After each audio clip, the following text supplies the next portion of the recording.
want to go to Mexico? This is a difficult scene because we can't have the train going by while I'm doing the dialogue. So I have to have both actresses shouting where there is no train.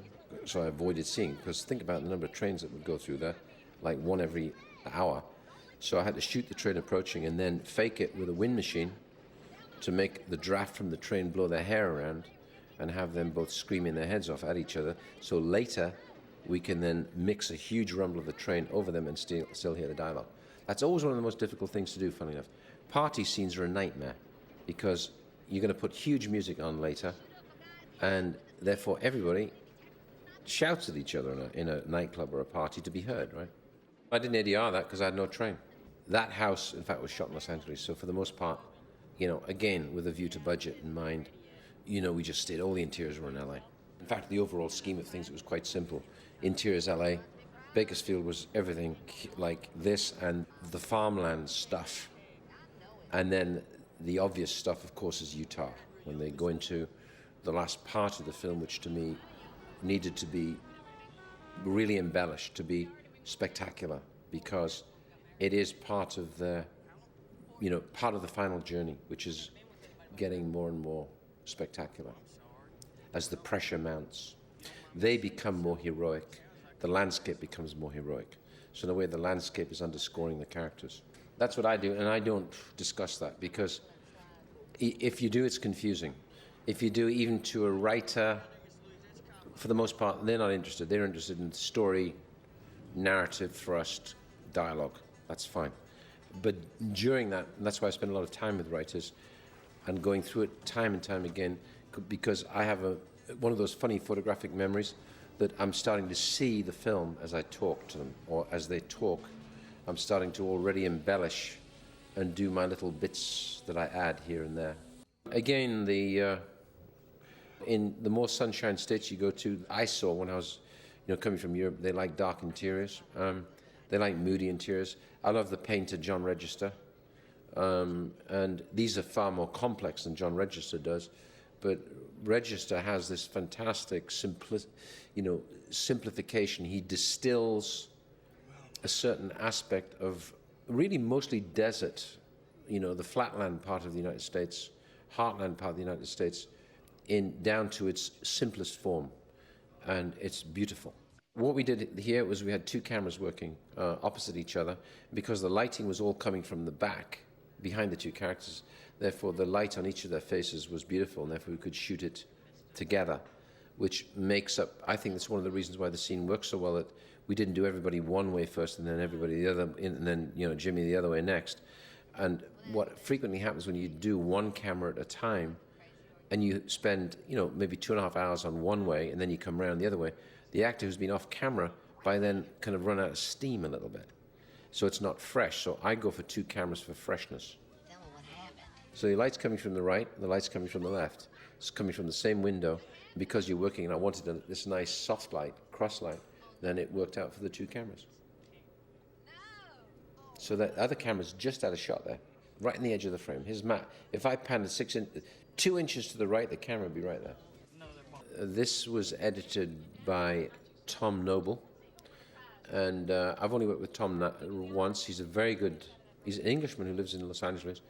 Very good cutter, very kind of elegant cutter, very good on characters. And he was one of those editors that likes to arrive at the solution gently. Doesn't like to make drastic moves initially. You get to where you have to be gradually, which is a very prudent way of working, because the problem is that you can either through insecurity because once you've seen a film a few times, it starts to get slower and slower. And because it's like having heard a funny joke twice, it's no longer as funny as it was.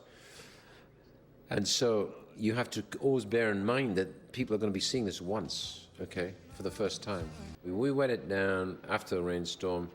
This is obviously between a garage and a building that was empty, and we made that into a diner. Because I like the garage, I like to say horse country, because I actually saw that.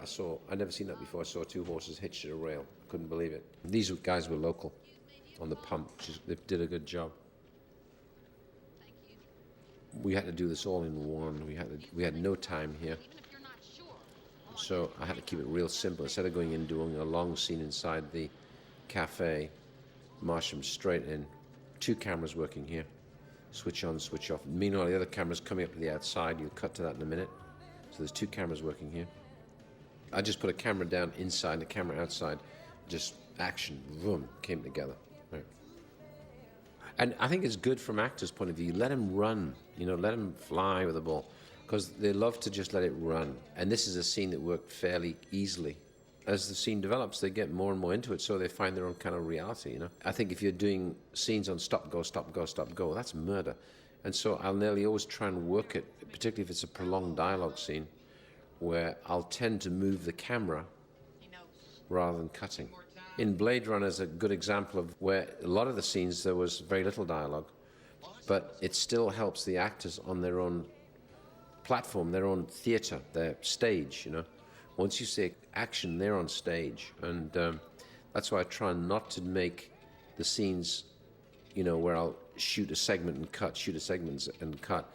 Sometimes, if you do it my way, you can waste, there can be quite a lot of footage, but it's better for the actors.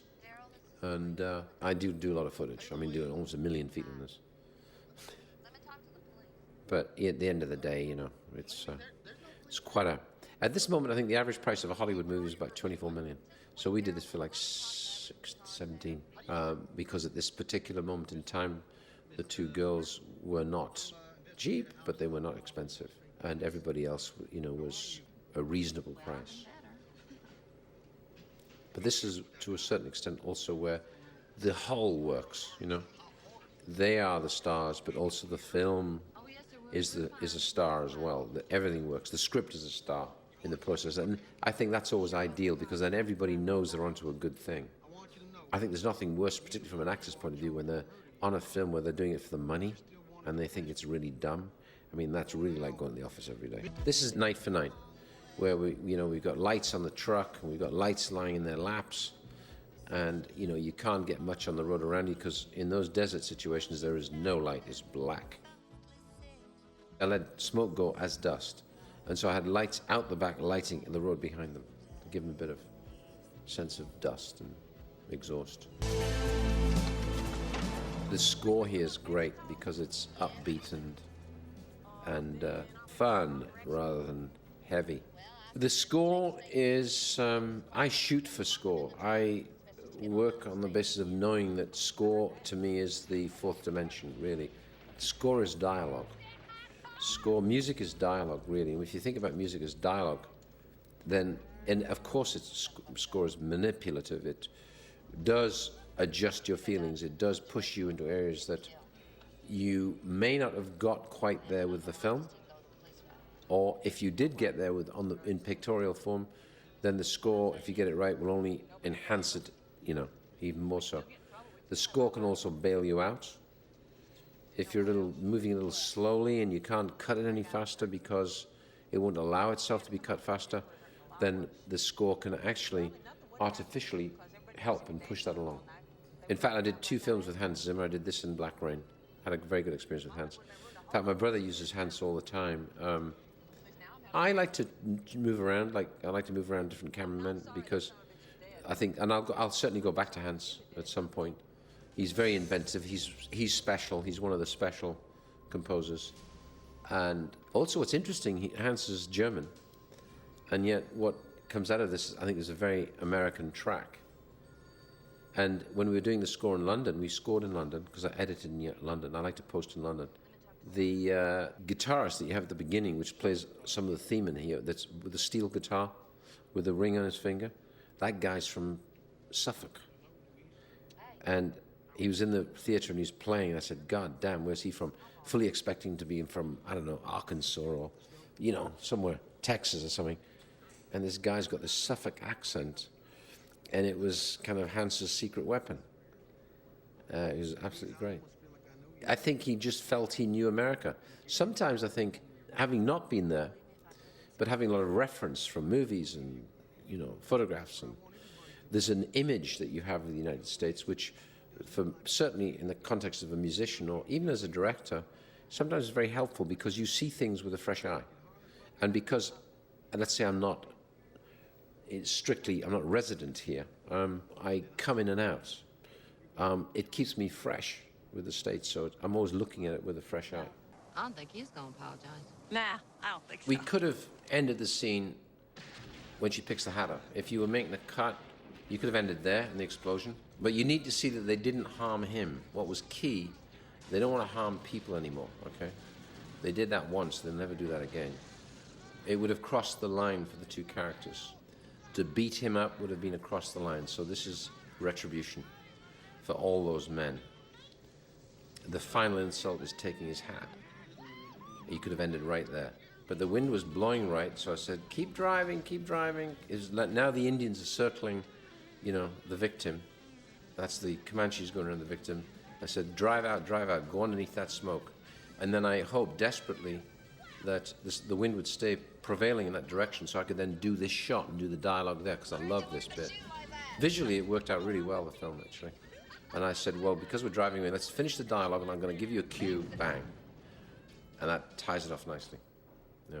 Filming is orchestration. You've got to stay light on your feet to see opportunities, because whatever's on the script is the blueprint, and the stronger the script, the more you can then play around with things, Now I'm producing, that's the difference in trying to find a director who is organic. The director has to be organic. A lot of people just deliver what you get, and you get, for the most part, either high-end movie of the week or not even that. You need somebody, the organic directors or directors who have a vision, which is a pretentious word. It really means just they're imaginative, okay? And they have a strong overview. That's difficult. Who can then put it into practice. Some can talk up a storm and then you don't get it. And so it's always finding out, can this guy get it, right? This was an afterthought on the spot. We thought the holes are going to be funny, so this is an afterthought. Had to pay this off rather than just riding away. Everybody knows he's on a big spliff. And this is his retribution. This is his payback time.